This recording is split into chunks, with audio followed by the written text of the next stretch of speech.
정치적 이유로 지난 10년간 한글을 거부했던 태국이 이제 그 대가를 치르고 있습니다. 교육 불균형과 디지털 문해력 저하로 국가 경쟁력이 급격히 추락하는 가운데 태국 교육부 장관은 긴급 기자회견을 열었습니다.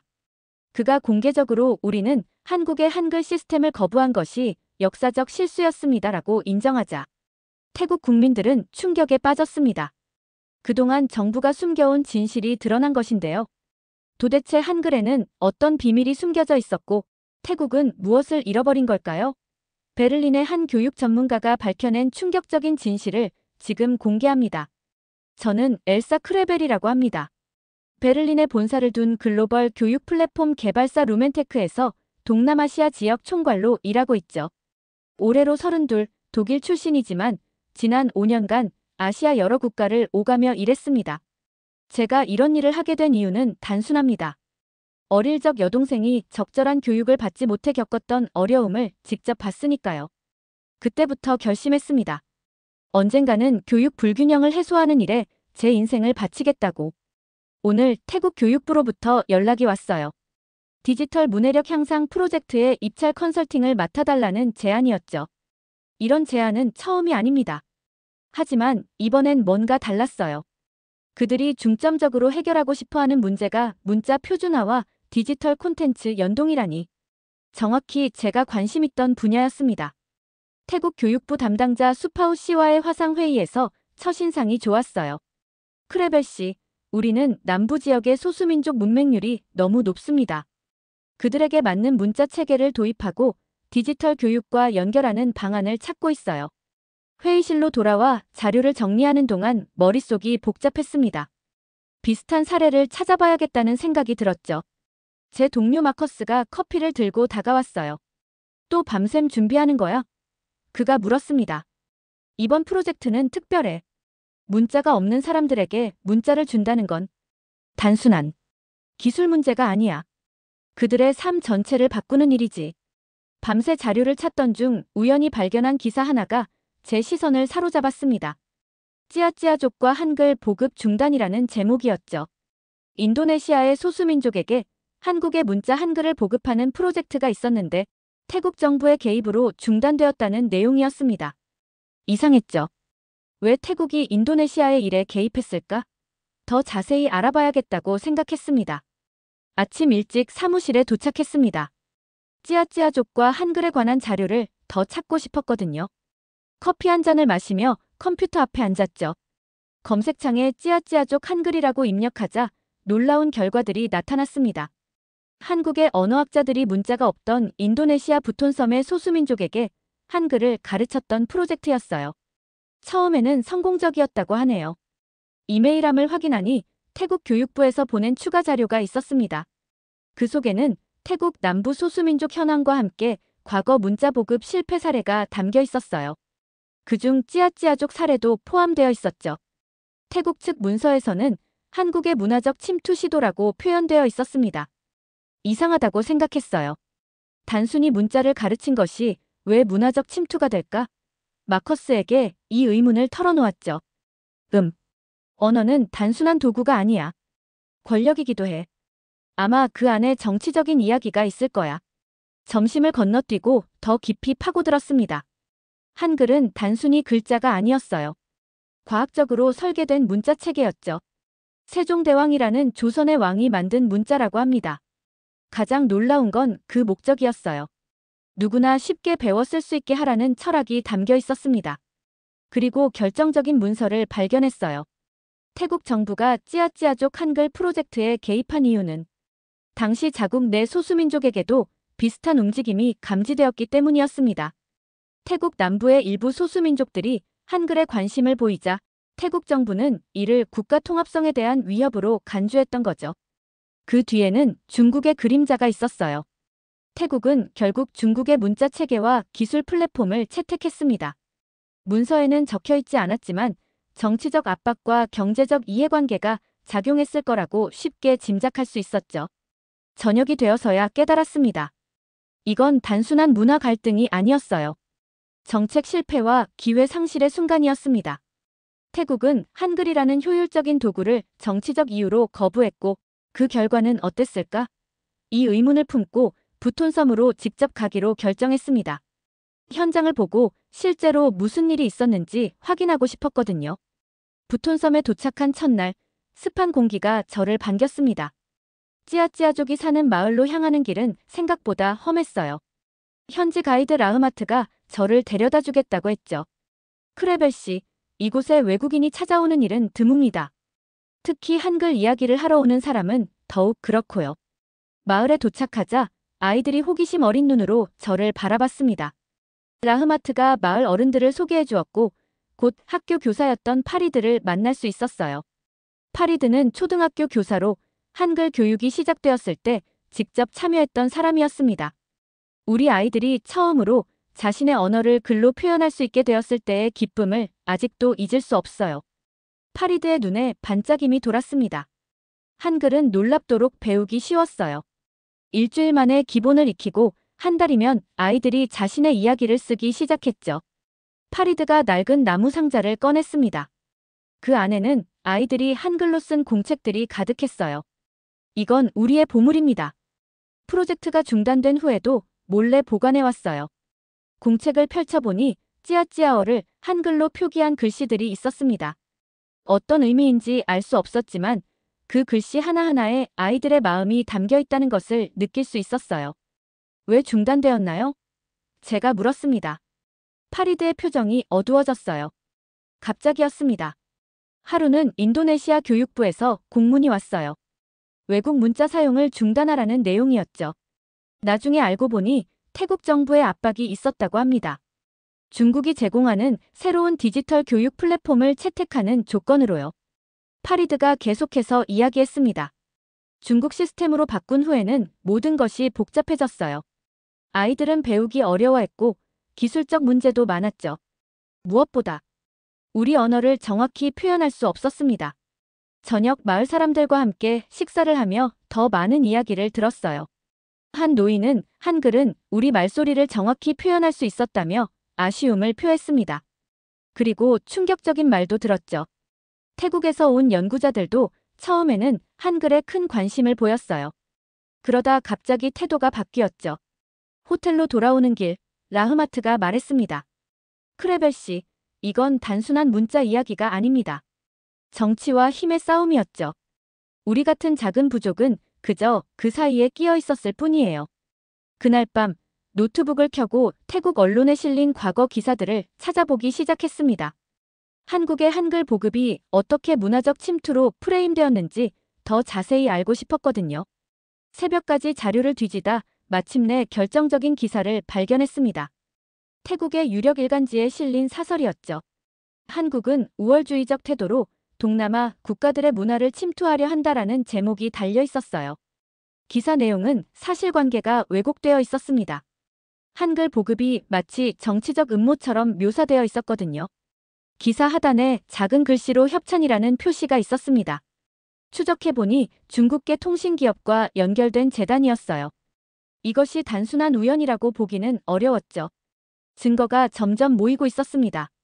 아침, 호텔 로비에서 우연히 만난 현지 대학 언어학과 교수 수티와는 더 많은 정보를 제공해 주었어요. 태국은 당시 중국과 대규모 인프라 계약을 체결하던 시기였습니다. 교육 분야도 그 패키지의 일부였죠. 한글 프로젝트는 그들의 계획에 방해가 되었습니다. 수티완 교수가 계속해서 말했어요.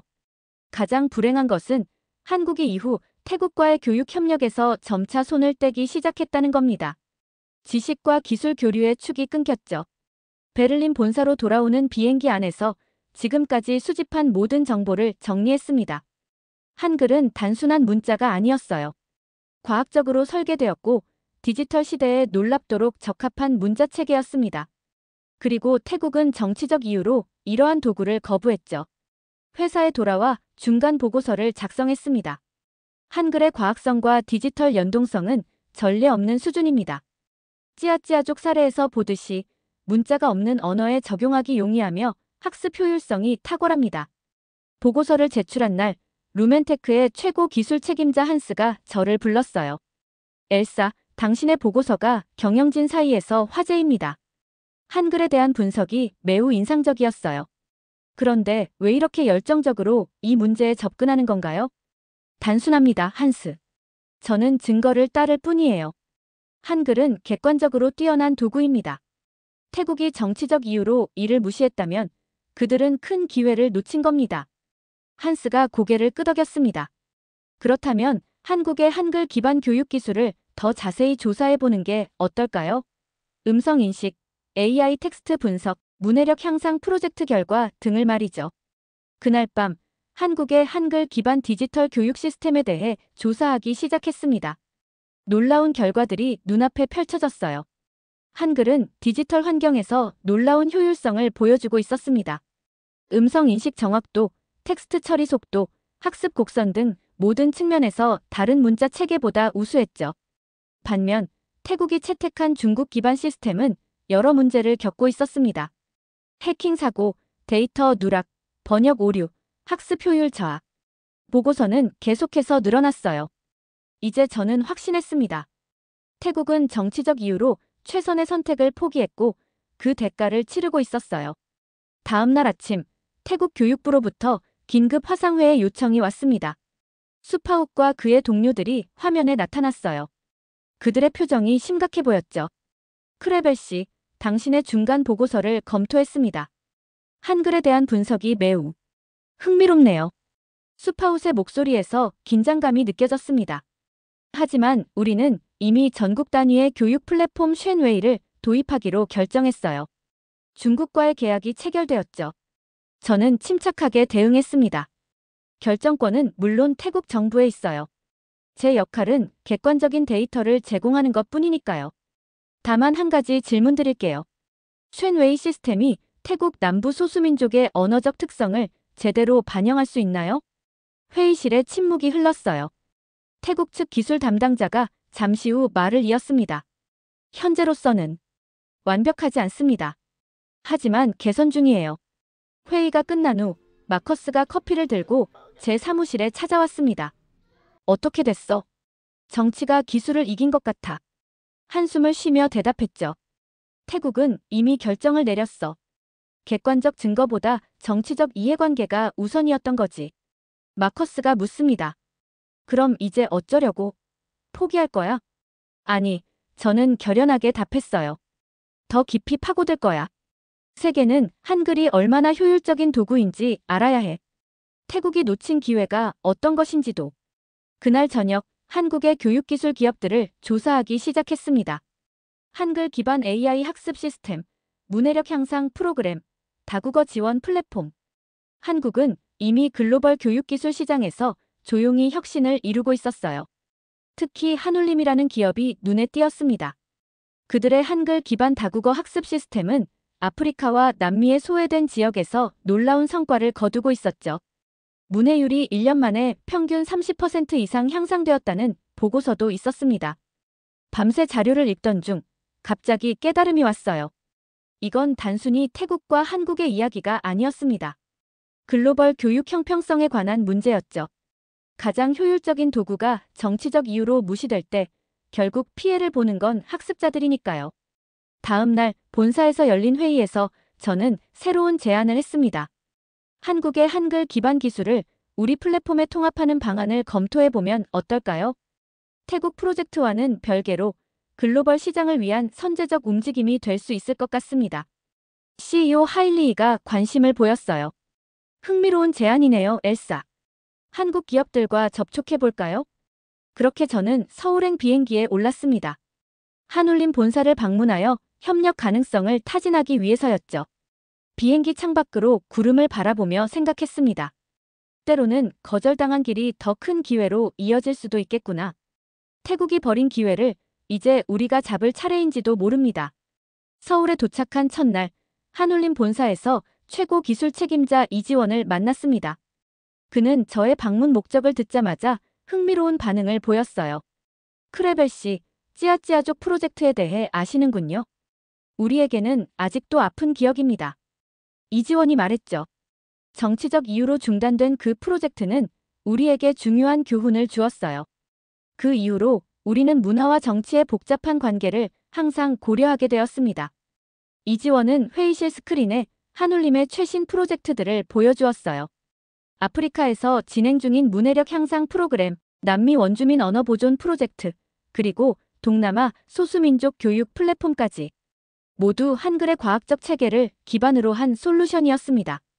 한글은 단순한 문자가 아닙니다. 이지원이 자랑스럽게 말했어요. 세종대왕이 만든 과학적 체계죠. 그 철학은 누구나 쉽게 배워 쓸 수 있게 하라였습니다. 디지털 시대에도 이 철학은 유효해요. 점심 식사 중에 이지원은 충격적인 소식을 전했습니다. 태국의 쉔웨이 시스템이 큰 문제를 겪고 있다는 소식 들으셨나요? 도입 1년 만에 전국 12개 지역에서 데이터 손실과 문해력 저하가 보고되었습니다. 저는 놀랐어요. 그렇게 빨리요? 공식 발표는 없었는데. 아직 공식화되지 않았지만 교육 분야에서는 이미 널리 알려진 비밀이에요. 태국 교사들 사이에서 이전보다 나빠졌다는 불만이 높아지고 있습니다. 호텔로 돌아온 저는 즉시 태국 교육부 내부 연락망을 통해 정보를 확인했어요. 이지원의 말이 사실이었습니다.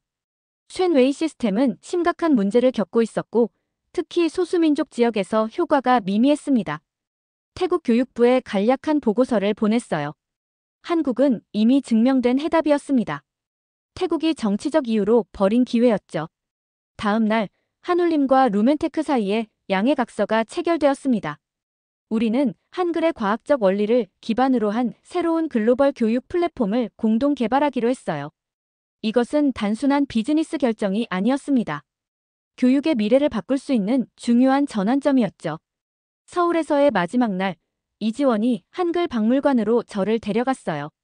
세종대왕의 한글 창제 과정과 그 과학적 원리를 설명해주는 전시를 보며 깊은 감동을 받았습니다. 한글은 단순히 글자가 아니었어요. 모든 사람이 지식에 접근할 수 있도록 설계된 혁신적 도구였습니다. 이게 우리가 잃어버린 것이군요. 작은 소리로 중얼거렸습니다. 정치가 교육을 이겼을 때 잃게 되는 것.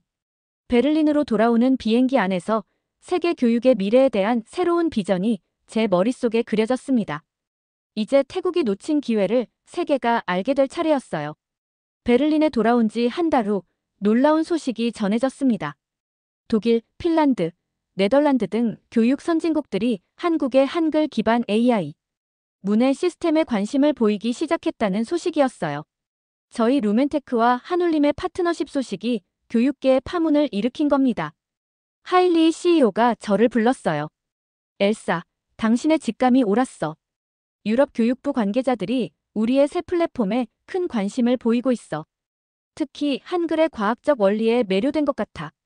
한글이 가장 디지털 친화적인 문자라는 사실이 점점 알려지고 있는 것 같네요. 제가 대답했습니다.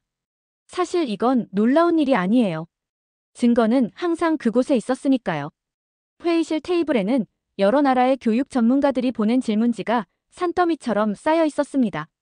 모두 한글의 디지털 적용성, 학습 용이성, 다국어 지원 가능성에 대해 물어보고 있었죠. 세계가 드디어 주목하기 시작한 겁니다. 일주일 후 베를린에서 국제교육기술 컨퍼런스가 열렸어요. 저는 디지털 시대의 문자혁신 한글의 가능성이라는 주제로 발표를 맡았습니다.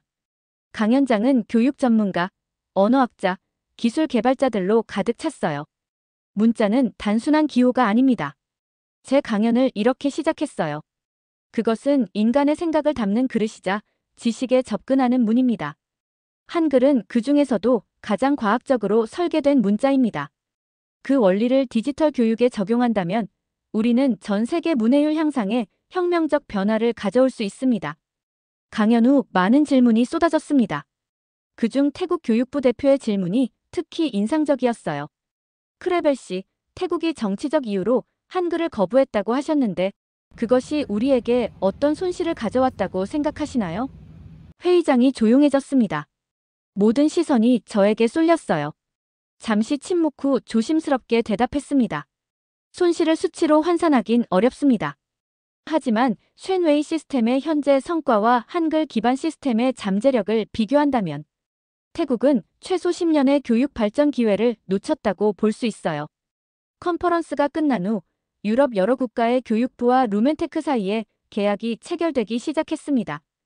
특히 소외된 이민자 자녀들의 교육에 한글 기반 시스템을 도입하는 시범 프로젝트들이 승인되었어요.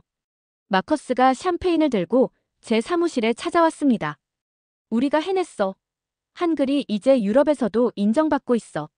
샴페인 잔을 들고 창밖을 바라보며 생각했습니다. 이것은 시작에 불과했어요. 한글의 진정한 가치는 아직 완전히 드러나지 않았습니다. 그리고 제가 태국에서 발견한 작은 기사 하나가 이런 변화의 시작점이 될 줄은 누가 알았을까요? 그날 밤 이메일함을 확인하니 태국 교육부에서 온 메시지가 있었습니다. 크레벨 씨, 우리의 결정을 재고할 시간이 필요합니다. 다시 한번 상담해 주시겠습니까? 태국 교육부와의 화상회의가 예정된 아침, 본사에는 긴장감이 감돌았습니다. 하일리 CEO와 기술팀이 함께 회의실에 모였어요. 화면에 수파욱과 태국 교육부 고위 관계자들이 나타났습니다. 크레벨 씨, 솔직한 대화를 나누고 싶습니다. 수파웃이 무거운 목소리로 말했어요. 쉔웨이 시스템이 기대에 미치지 못하고 있어요. 특히 남부 소수민족 지역에서는 거의 실패에 가깝습니다. 태국 교육부 장관이 말을 이었습니다. 우리는 한국의 한글 기반 시스템에 대해 다시 고려하고 있습니다.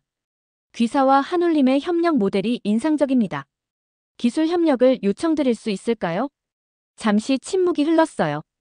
하일리이가 제게 눈짓했습니다. 제가 대답할 차례였죠. 태국의 상황을 이해합니다. 하지만 현재 저희는 유럽과 아프리카 프로젝트로 일정이 꽉 차 있습니다. 한울림 역시 마찬가지고요. 당장 응답하기는 어려울 것 같네요. 화면 속 태국 관계자들의 표정이 굳어졌습니다. 그들은 이런 반응을 예상하지 못했던 것 같았어요. 물론 미래에 협력할 가능성은 열려 있습니다. 제가 부드럽게 덧붙였어요. 하지만 정치적 고려가 아닌 교육적 가치에 근거한 결정이 선행되어야 할 것 같습니다. 회의가 끝난 후 하일리이가 저를 따로 불렀어요. 강경하게 나갔군요, 엘사. 필요한 접근이었습니다. 제가 대답했어요. 태국은 정치적 이유로 한글을 거부했고 이제 와서 단순히 기술적 문제라고 가장하고 있어요. 그들이 진정으로 교육의 가치를 인정하게 된다면 우리는 기꺼이 협력할 것입니다. 한 달 후 아프리카 가나에서 첫 번째 시범 프로젝트가 시작되었습니다. 현지 언어를 한글 원리로 디지털화하는 작업이었죠.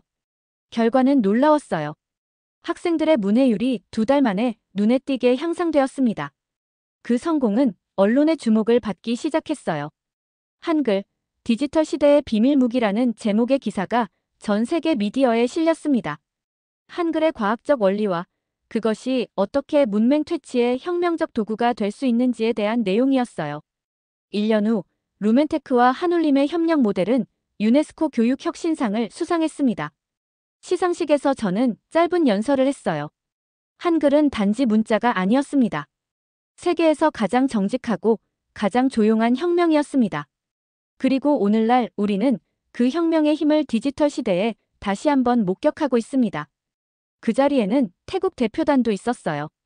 그들의 눈에서 후회와 결의가 동시에 읽혔습니다. 아마도 이제야 그들은 자신들이 버린 기회가 얼마나 큰 것이었는지 깨달았을 겁니다. 시상식 후 호텔로 돌아오는 길, 창밖의 별을 바라보며 생각했습니다.